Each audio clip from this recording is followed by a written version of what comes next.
안녕하세요. 고찬수 PD입니다. 오늘은 지난 시간에 인공지능 컨텐츠 혁명이라는 저의 책에 대해서 조금 체계적으로 이제 여기서 말씀을 드린다고 얘기를 좀 드렸었는데요. 처음 인공지능의 역사, 그러니까 처음 인공지능이 어떻게 1956년 다트머스 회의에서 얘기가 되고 굉장히 낙관적인 사회 분위기 때문에 인공지능이 그런 좀 의미 있게 사람들한테 받아들여지고 그런 분위기, 낙관적인 분위기, 사회적인 분위기가 있었기 때문에 초창기 인공지능이 빠르게 연구가 되고 발전이 됐다라는 얘기를 좀 드렸습니다. 그런데 이제 이 인공지능이 첫 번째 겨울, 인공지능의 겨울이라는 말이 저는 되게 멋있는 말 같더라고요. 인공지능이라는 말이 굉장히 첨단, 굉장히 디지털적인 느낌이 저는 드는데, 겨울은 되게 낭만적이고 아날로그적이잖아요.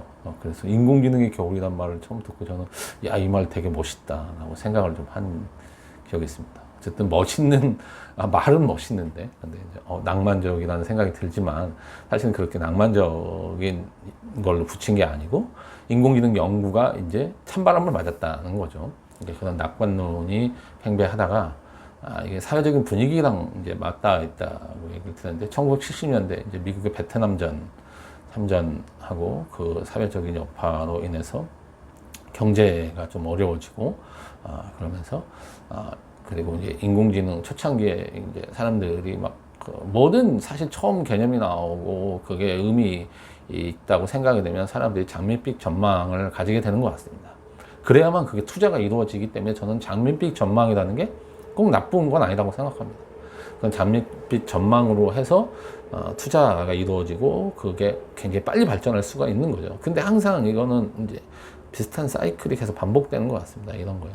그랬다가 사람들이 실망을 하는 거죠. 사실은 장밋빛 전망대로 될 수는 없거든요. 이게 항상 그거보다 낮은 결과를 보여줄 수밖에 없기 때문에. 그런데 이제 이런 사이클이 쌓여서 나중에 축적이 됐을 때 엄청난 이제 변화가 나타나는 거죠. 실제로 인터넷이 그랬고, 저는 이제 인공지능도 그렇게 우리 사회를 변화시키는 엄청난 영향력을 이게 사람들이 낙관론과 비관론이 계속 교차하는 시간을 거치면서 이게 몇 번 이루어지면서 그게 축적이 돼서 인공지능이 우리 사회를 엄청나게 변화시킬 거라고 생각합니다. 그런데 그런 차원에서 이런 인공지능에 대한 낙관론이 나오는 시기, 투자가 되는 거, 이게 설령 그 뒤에 비관론이 나타나고 투자가 회수되고 하는 어려움이 나타난다 하더라도 그 낙관론이 나타나서 투자가 된다는 거는 그 기술이 발전하는데 굉장히 중요한 거고 굉장히 중요한 시기다. 그리고 물론 비관론도 굉장히 중요합니다. 그 낙관론 때에 나타난 무분별한 그런 투자라든지 그 문제점들이 비관론 때 사실 해결이 다 되고 다시 거기서 다듬어져서 다시금 낙관론이 나타나고 하는 게 나타나는 거니까 그 비관론하고 낙관론이 나타나는 건 굉장히 긍정적이고 의미 있는 일이다라고 생각합니다. 어쨌든 다시 본론으로 들어가서 이런 낙관론이 나타났다가 70년대 사회상이 반영이 되면서 그리고 이제 그건 생각했던 것보다 결과가 좋지 않다라는 것 때문에 인공지능에 대한 첫 번째 비관론이 나타나게 됩니다. 그래서 투자가 회수가 되고 이제 학계에서 연구를 할 수 없는 상황이 되는 거죠. 투자금이 대부분 회수가 되니까. 그래서 이때를 인공지능의 겨울이라고 부르고 있습니다. 앞에서 얘기 드린 대로 이런 사이클은 예견된 거니까 당연한 걸 수도 있겠습니다. 근데 이제 이 당시 그런 분위기 때문에 비관론이 대두되고 했고, 그 다음에 또 하나 이 당시에 가장 큰 이슈로는 이제 조금 복잡하더라고요. 이거는 이제 퍼셉트론이라는 개념이 있습니다. 이거는 이제 조금 복잡한데 이제 인공지능은 사람의 뇌가 어떻게 이제 작동하느냐 하는 거를 이제 보고 이제 모방을, 그러니까 사실은 인공지능이라고 하는 게 나오고 하는 거는 실제로 뇌과학 연구하고도 어찌 보면 연관이 좀 있는 것 같습니다. 사람이 어떻게 사고하고 생각하느냐라고 하는 거를 이제 본따서 사실 인공지능이라고 하는 게 나온 거니까 뇌과학을 연구하는 이제 연구 성과하고도 뭐 일정 정도 관련이 있을 수 있겠죠.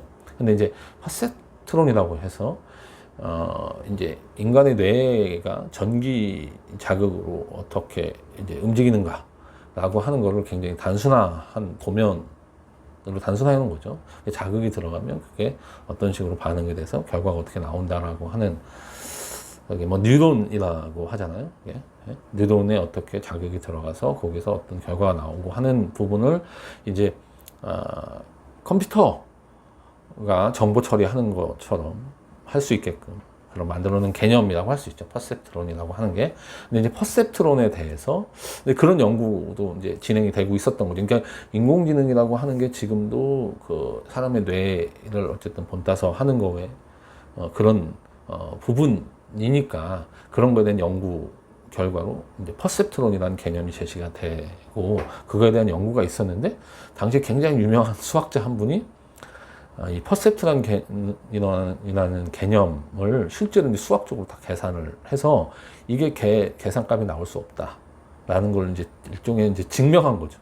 그래서 퍼셉트론이라는 게 의미가 없다라고 하는 폭탄 선언을 해가지고 당시에 이제 그 인공지능의 뭐 겨울이라고 하는 거에 이제 더 찬물을 그냥 확 껴안는 그런 사건이 발생을 하게 됩니다.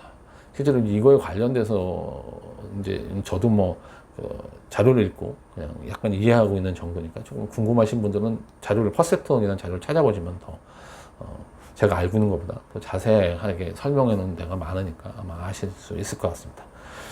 그런데 이제 뭐 나중에 또 얘기를 드리겠지만 이 퍼셉트론이라는 게 틀리지 않았다는 게 나중에 이제 컴퓨터 증명이 또 다시 됩니다. 그게 이제 그 당시에는 그게 틀렸다라고 하는 수학적 증명이 또 맞는 수식으로 보면 맞는 거였는데 그거를 틀리지 않고 그렇게 될 수 있다라고 하는 이제 다른 방법으로 또 이제 퍼셉트론으로 이런 계산이 가능하다라는 게 또 나중에 이제 다시 뭐 증명이 되지만 어쨌든 그걸로 인해서 가뜩이나 이제 인공지능 연구에 대해서 투자라든지 이런 게 줄고있는데 더 이제 폭탄을 때린 경우가 됐죠. 그래서 더 좋지 않은 상황이 발생을 해서 인공지능에 대한 연구가 거의 이제 완전히 고갈되다시피 하는 투자가 그런 상황이 됩니다.